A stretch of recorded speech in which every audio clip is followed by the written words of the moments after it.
Faithful Niner Empire. What's good?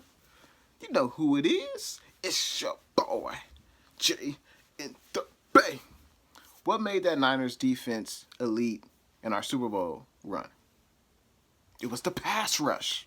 You had Nick Bosa on one end, you had D Ford on the other, you had Armstead and Buckner up the middle. That's what makes everyone's job easy on defense. It's the defensive line.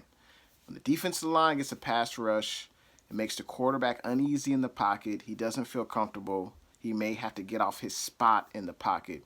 And the linebackers could cover less. The secondary covers less. So the D-line sets up everything on a defense. That's why we need to get a defensive end in free agency. We need to keep our defensive line as a strength. And I put together a list of 5 players that I think who can contribute to the Niners. Now let's get it. We'll start off the list with Trey Hendrickson.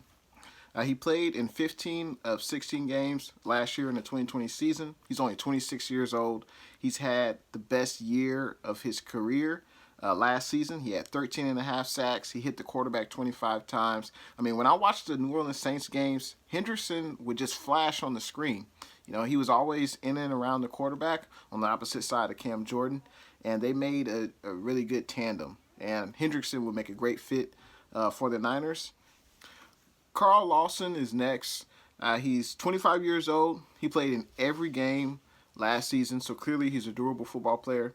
Last season, his stats, he had 2 forced fumbles, 5.5 sacks, and he hit the quarterback 32 times. He's young.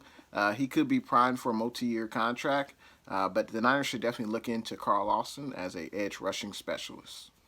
Carlos Dunlap is a good player. You know, he spent most of his career with the Cincinnati Bengals, and he was traded over to the Seahawks last year, and he really elevated the Seahawks pass rush because before that, Seahawks didn't really have much of a pass rush. They were pretty garbage in that area. Fast cap. But Dunlap is a pretty good player.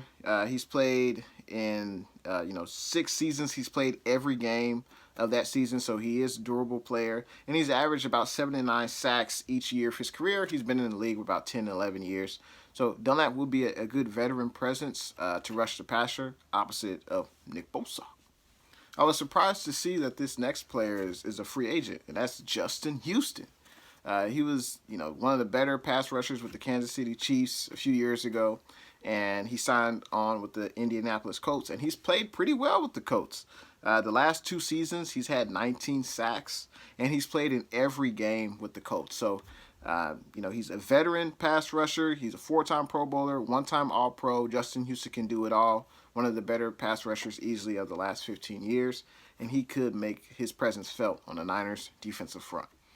Last but not least, the Niners need to look into Ryan Kerrigan. He's easily one of the best pass rushers the NFL has seen over the last 10 years. He's a 4-time Pro Bowler. He's had 11 years so far in his career, and in 9 of those seasons, he's played in all 16 games. I mean, that's incredible. This guy's an Iron Man. He's had 4 double-digit sack seasons in his career, and he can still rush the passer. And faithful, what do you guys think of my list? Are there other defensive ends you think we should bring in, or at least the Niners should look into? Feel free to leave your thoughts in them comments. And what you guys think of my list? And I can't wait for free agency to officially start tomorrow. And I'm so geeked up for it. And I got to thank you guys. Thanks for watching your boy, Jay in the Bay. And I'll see you guys real soon.